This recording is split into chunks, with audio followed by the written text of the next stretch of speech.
दोस्तों आज हम अपने 3 दोस्तों के साथ में ईद की पार्टी करने के लिए अपने घर से 40 से 50 किलोमीटर की दूरी पर शहर में एक 5 स्टार होटल में एक कमरे को बुक किया रहता है और कहता है कि चलो हम लोग वहां पे ईद की पार्टी करेंगे। दोस्तों वो लोग जब ईद की पार्टी करने जा रहे थे तो रास्ते में जितने भी गरीब, जितने भी बेसहारा लोग मिलते थे उन सब की वो लोग मदद करते हुए चले जा रहे थे और उन्हें कुछ खाने पीने की चीजें और उन्हें कुछ पैसे, ये सारी चीजें देते हुए खुशी मनाते हुए जा रहे थे और उन सबको पैसे देने के बाद एक ही बात बोलते, ईद मुबारक हो और आपकी भी जिंदगी में वो सारी खुशियां मिले जो आप चाहते हो। दोस्तों ये सब कुछ करते हुए वो लोग 5 स्टार होटल में पहुंच जाते हैं और वहां पे भी वेटर की, वहां पे भी जितने लोग काम करने वाले होते हैं उन सबको भी पैसे और कुछ खाने पीने की चीजें भेंट देने लगते हैं। दोस्तों इतनी सारी चीजें देखने के बाद वहां पे एक लड़की जिसका नाम तरन्नुम होता है वो सारी चीजें देखती है तो वो भी उनके पीछे दौड़ती है और कहती है कि बाबूजी मुझे भी दे दो, आप लोगों की जिंदगी में ऐसी ही खुशियों से ईद हमेशा आई और ऐसे ही खुशियों से आपका जीवन भरा रहे। मुझे पैसों की बहुत सख्त जरूरत है तो प्लीज मेरी भी कुछ मदद कर दो। दोस्तों आजम जो होता है वो उनसे 4 कदम आगे निकल चुका था और उसके जो 3 दोस्त थे वो 3 कदम पीछे थे। तो दोस्तों वो लोग अपनी जेब में हाथ डालते हैं तो किसी के हाथ में 50 रुपए, किसी के हाथ में 100 रुपए आता है तो वो लोग तरन्नुम को देते हुए यही कहते हैं कि ईद मुबारक हो और तरन्नुम भी उधर से जवाब देती है कि आपको भी ईद मुबारक हो। दोस्तों आजम भी जब सोचता है कि इस लड़की की मदद कर दी जाए और वो भी जब अपनी जेब में हाथ डालता है तो 100 रुपए की नोट निकालता है और जैसे ही पीछे मुड़ करके तरन्नुम को देना चाह रहा था तो देखते ही उसके होश उड़ जाते हैं और तरन्नुम भी जब आजम को देखती है तो तरन्नुम के भी होश उड़ जाते हैं, क्योंकि दोस्तों ये लड़की कोई और नहीं थी बल्कि आजम की ही तलाकशुदा पत्नी थी जो पिछले 4 साल से आजम से अलग रह रही थी। दोस्तों जब आजम इस चीजों को देखता है तो वो किसी सोच में डूब जाता है और इधर तरन्नुम उसकी निगाह से बच करके उन्हीं होटल के रूम में किसी कमरे में जाकर के खो जाती है और उसकी निगाह से बच करके निकल जाती है। नमस्कार दोस्तों, मेरा नाम है शिव भगवान। स्वागत करता हूं एक और नई कहानी में। दोस्तों आज की कहानी आपको अंदर से झकझोर करके रख देगी कि कैसे 4 साल एक पति और पत्नी एक दूसरे से अलग रहे और ऐसी ही ईद के दिन जब उनकी मुलाकात होती है तो दोनों के जो आंसू थे वो रुकने के नाम नहीं ले रहे थे। लेकिन हर वीडियो की तरह इस वीडियो में भी मेरा एक ही रिक्वेस्ट है और एक ही अपील है कि इस वीडियो को लाइक करके चैनल को भी सब्सक्राइब कर लीजिए, जिससे मेरा हौसला और मेरा काफिला बढ़ता रहे और मैं आप तक अच्छी से अच्छी कहानियां लेकर के आता रहूं। दोस्तों ये बात है ईद के दिन जब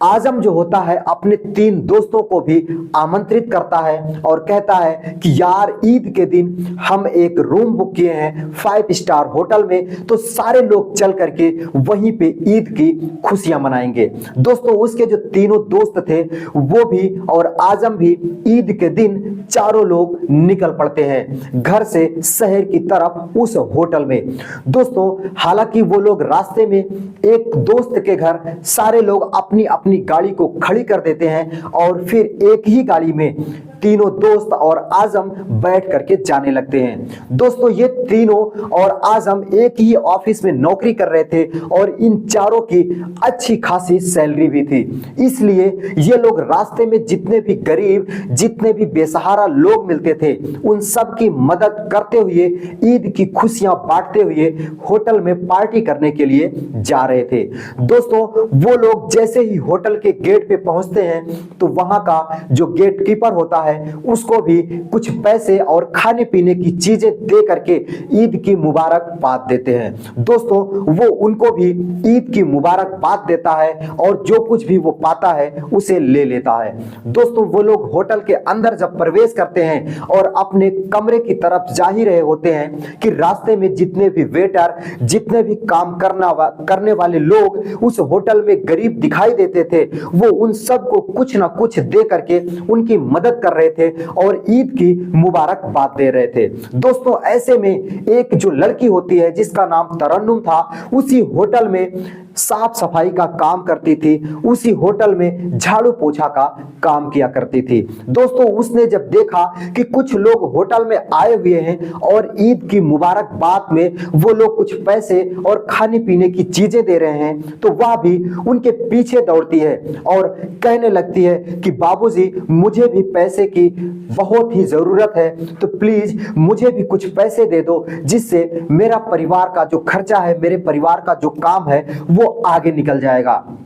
दोस्तों आजम उन तीनों दोस्तों से 4-5 कदम आगे चल रहा था और वो लोग वहीं रुक जाते हैं और अपनी जेब में हाथ डालते हैं, तो किसी के हाथ में 50 रुपए, किसी के हाथ में 100 रुपए निकलता है। वो लोग तरन्नुम की तरफ आगे बढ़ाते हैं और कहते हैं ये लो बहन और ईद की ढेर सारी मुबारकबाद। दोस्तों तरन्नुम भी उन्हें ईद की मुबारकबाद देती है और उनसे वो सारी चीजें लेकर के आगे आजम की तरफ बढ़ जाती है और आजम भी अपनी जेब में हाथ डाल करके पैसे ही निकाल रहा था कि इस लड़की की थोड़ी मदद कर दी जाए। दोस्तों उसके भी हाथ में 100 रुपए की नोट आती है और उस नोट को लेकर के वो जैसे ही पीछे मुड़ता है कि इस लड़की को दे करके ईद की मुबारकबाद दे दूं, उसे देखने के बाद उसके होश उड़ जाते हैं और जब तरन्नुम भी आजम के चेहरे को देखती है तो उसके भी होश उड़ जाते हैं, क्योंकि दोस्तों वो कोई और नहीं था बल्कि उसी का शौहर था जो पिछले 4 साल से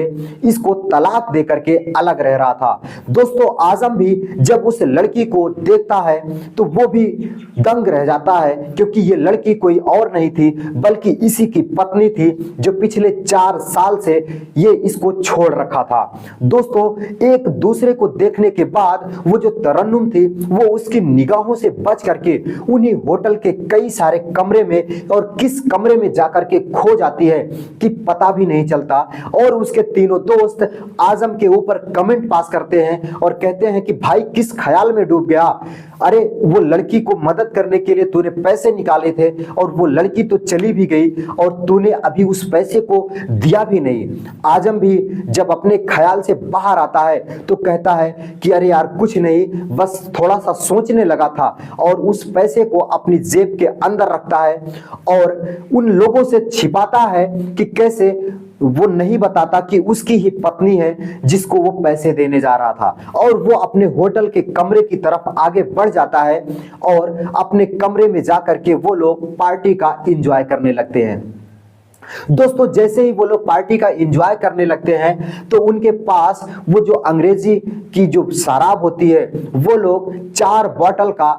ऑर्डर करते हैं। दोस्तों वो जो लड़की तरन्नुम थी वो उस कमरे का ऑर्डर लेने के लिए बाहर खड़ी होती है और अपने छोटे भाई को अंदर भेज देती है, क्योंकि वो अगर अंदर जाती तो उसका जो शौहर है उसे पहचान जाता और वो नहीं चाहती थी कि उसका शौहर उसे पहचान सके। इसलिए ऑर्डर लेने के लिए उसका भाई जाता और ट्रे लेकर के बाहर आता और वो जाकर के होटल से उसको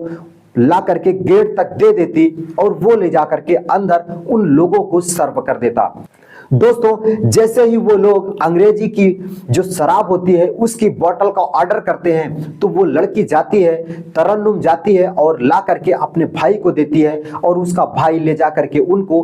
परोस देता है। दोस्तों वो लोग 4 बोतल गट कर जाते हैं और थोड़ी ही देर के बाद फिर से 4 और अंग्रेजी शराब की बोतल लाने का ऑर्डर करते हैं। दोस्तों इस बार भी तरन्नुम जाती है और ला करके अपने भाई को दे देती है और उसका भाई ले जा करके उनको सर्व कर देता है। दोस्तों थोड़ी ही देर के बाद वो लोग और 4 बॉटल का जब ऑर्डर करते हैं तो इस बार तरन्नुम को गुस्सा आ जाता है, क्योंकि उसे पता था कि वो लोग 2-2 बॉटल तो पहले ही गट कर चुके हैं और इस तीसरी बॉटल के लिए ऑर्डर कर रहे हैं। दोस्तों वो नहीं चाहती थी कि उसका जो शौहर है, उसका जो पति है, वो इतनी ज्यादा शराब का सेवन करे। इसलिए वो अपने भाई से कहती है कि जा करके उनको मना कर दो कि इतनी ज्यादा शराब मत पियो, नहीं तो गर्मी का महीना भी है और तबीयत खराब हो जाएगी। दोस्तों उसका जो छोटा भाई था वो जाता है और बताता है कि आप लोग ज्यादा शराब का सेवन मत करो, नहीं तो तबीयत खराब हो जाएगी। दोस्तों वो चारों हंसने लगते हैं और कहने लगते हैं कि यार आज पहली बार ऐसी होटल मिली है जहां पे हम लोगों की फिक्र करने वाला भी कोई है और हमें मना कर रहा है कि शराब मत पियो। दोस्तों वो लोग थोड़ी देर के बाद फिर से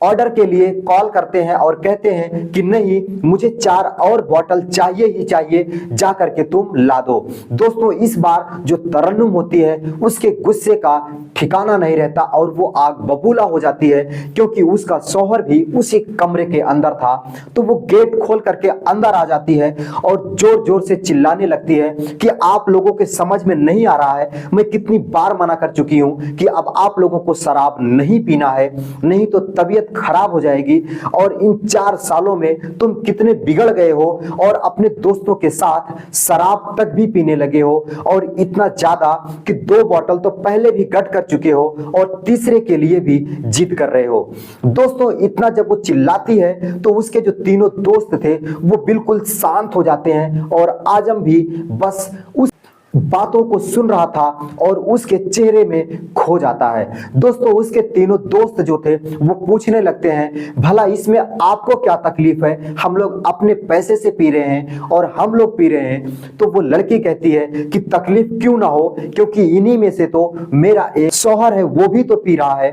दोस्तों इतना सुनने के बाद वो जो 3 दोस्त थे वो अवाक रह जाते हैं और आजम से पूछने लगते हैं कि आजम ये मैं क्या सुन रहा हूं, ये लड़की क्या कह रही है। तो दोस्तों वो जो आजम होता है वो सारी बात बताता है कि कैसे ये मेरी पत्नी ही है जो 4 सालों से मुझसे अलग रह रही है और मैंने इससे तलाक ले लिया है। दोस्तों इतना सुनने के बाद वो लोग उस लड़की तरन्नुम को अपने पास बुलाते हैं और एक चेयर देते हैं और कहते हैं कि भाभी इस पे आप बैठ जाओ और आप पूरी बात बताओ कि कैसे आप आजम भाई से अलग रह रही हो और अपना यहाँ होटल में क्यों और कैसे काम कर रही हो। दोस्तों जब वो लड़की तरन्नुम अपने जिंदगी की पूरी बात बताती है तो उसको सुनने के बाद सारे लोगों की जो आंखें होती हैं वो नम हो जाती हैं और आजम भी रोने लगता है। दोस्तों तरन्नुम बताती है कि कैसे 4 साल पहले इनसे मेरी शादी हुई थी और जब ये लोग बारात लेकर के गए थे तो डीजे बजाने के चक्कर में ही घर वालों, गांव वालों और बारातियों के बीच में जो होता है वो झगड़ा हो जाता है। लेकिन वो झगड़ा रुकने का नाम नहीं ले रहा था और बातों ही बातों में छोटी छोटी बातों को लेकर के एक बड़ा बवंडर बन जाता है और घरातियों और बारातियों में मारपीट हो जाती है। कई लोगों के भी मेरे घरातियों की तरफ से सर फूट गए, हाथ पैर टूट गया और बहुत सारे लोगों को चोट आई और बारातियों में भी बहुत सारे लोगों को चोटें आई और इन्हीं बीचों में हमारा जो निकाह था वो होने का नाम नहीं ले रहा था और इनके अब्बूजान बारात को वापस ले जाने के लिए तैयार हो रहे थे। लेकिन कुछ समझदार लोगों की वजह से हम लोगों का निकाह हुआ और मैं इनके घर पर गई। दोस्तों जब वो तरन्नुम बताती है कि जब मैं इनके घर पर गई तो ये तो मुझसे ठीक से व्यवहार कर रहे थे, लेकिन इनके घर पे जो इनकी मम्मी थी, इनकी बहनें थी और इनके अब्बूजान थे वो लोग उसी लड़ाई को ही बीच में ला देते थे और बात ही बात पर मुझे बहुत भला बुरा सुनाने लगते थे और हर समय मुझसे झगड़े के ही मूड में रहते थे और जो भी कोई बातें होती थी वो ठीक से नहीं करते थे। एक बात की जगह 10-10 बातें मुझे सुना दिया करते थे और ऐसे में मैं सिर्फ और सिर्फ इन्हीं की वजह से 6 महीने उस घर में बिताई। और 6 महीने के बाद जब मेरे अब्बू जान मुझे अपने घर लेकर के गए तो वहां के उसके बाद से फिर ना तो ये मेरे शौहर और ना ही मेरे अब्बू जान यानी कि मेरे ससुर मुझे बुलाने आए। और 6 महीने के बाद जब साल भर बीत जाता है तो मेरे अब्बू जान के पास इनके अब्बू जान फोन करते हैं और कहते हैं कि आप अपनी लड़की का निकाह कहीं और करवा दो, मैं अपने लड़के का निकाह कहीं और करवा दूंगा। दोस्तों इतना कहने के बाद वो तब से मुझे छोड़ देते हैं और पिछले 4 सालों से मेरी न तो कभी किसी ने हाल खबर ली और ना ही कभी किसी ने मुझसे मिलने की भी कोशिश की।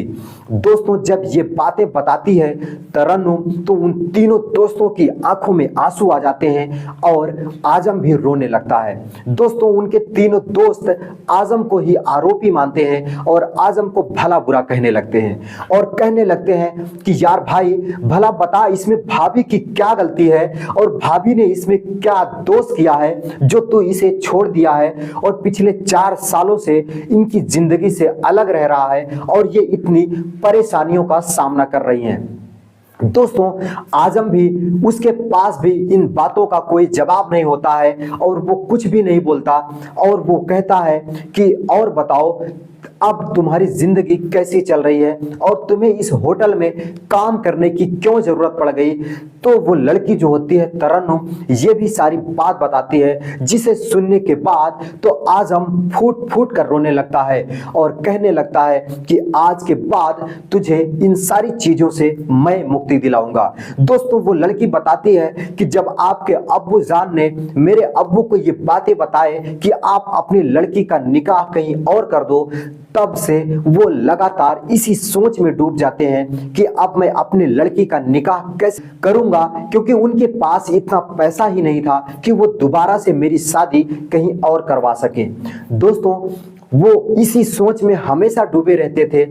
और एक दिन वो रोड पर जा रहे थे और इसी सोच में डूबे थे, गाड़ी से उनका टक्कर हो जाता है और मौके पर ही उनकी मौत हो जाती है। परिवार में मैं ही बड़ी लड़की थी और परिवार को संभालने वाला कोई नहीं था, इसलिए मुझे होटल में आकर के एक नौकरी करनी पड़ी जिस वजह से आज मेरे परिवार में जो भी कुछ पैसे जाते हैं वो मेरे ही काम करने से, मेरी ही नौकरी करने की वजह से जाता है, जिस वजह से आज मेरे परिवार में दाल रोटी का जो खर्चा है वो चल रहा है। दोस्तों इतनी बात सुनने के बाद आजम फूट फूट कर रोने लगता है और अपनी पत्नी तरन्नुम को अपने गले से लगा लेता है और उसके जो तीनों दोस्त थे वो एक दूसरे को अलग करते हैं और कहते हैं कि आजम आज के बाद तुझे भाभी को अपने साथ लेकर जाना है और अपने घर पर ही इन्हें वो सारा प्यार देना है जो तू 4 साल पहले देना चाहिए था और जो तू दे नहीं पाया। दोस्तों आजम उनके हाँ में अपने सर को हिलाता है और वो तीनों दोस्त उस लड़की तरन्नुम को और अपने दोस्त आजम को अपनी गाड़ी में बिठाते हैं और तरन्नुम के घर चले जाते हैं।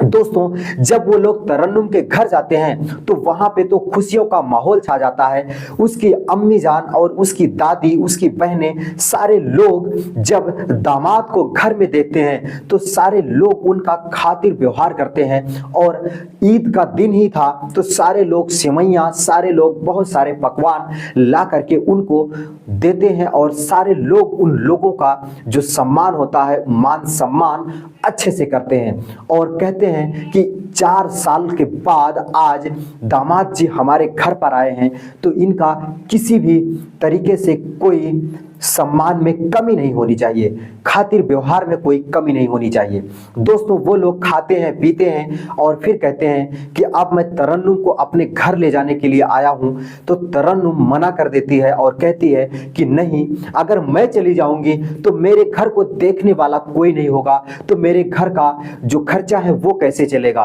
क्योंकि कमाने वाली मैं ही हूं तो मेरे ही वजह से मेरे घर का जो खर्चा है वो चल रहा है। दोस्तों उसके जो तीनों दोस्त थे वो कहते हैं कि अब इसकी चिंता तुझे नहीं करनी है, क्योंकि हम चारों लोग मिल करके इस घर को अपने हाथों पर रख लेंगे, क्योंकि हम लोग अच्छा पैसा कमाते हैं। दोस्तों आजम भी कहता है कि हाँ तरन्नुम, अब इसकी कोई दिक्कत नहीं है, मैं इस पूरे घर का खर्चा खुद ही संभाल सकता हूं। दोस्तों फिर वो चारों लोग तरन्नुम को उसी गाड़ी से विदा करा करके आजम के घर लेकर जाते हैं और आजम के साथ तरन्नुम रहने लगती है। और उनके मम्मी पापा को भी अब इस बात की जो चिंता थी वो खत्म हो जाती है कि कैसे उन्होंने एक लड़की को छोड़ दिया था। दोस्तों आज तरन्नुम और आजम एक दूसरे से प्यार में रह रहे हैं और एक दूसरे के साथ अपनी जिंदगी की एक नई शुरुआत कर दिए हैं। दोस्तों ये कहानी आपको कैसी लगी? एक सच्ची घटना पर आधारित ये कहानी थी। अगर आपको जरा भी अच्छी लगी हो तो वीडियो को लाइक करके चैनल को भी सब्सक्राइब कर लीजिएगा, क्योंकि इस चैनल पर ऐसे ही इंटरेस्टिंग कहानियां मैं लेकर के आता रहता हूं। फिर मिलता हूं किसी नई कहानी के साथ, तब तक के लिए दीजिए इजाजत। नमस्कार।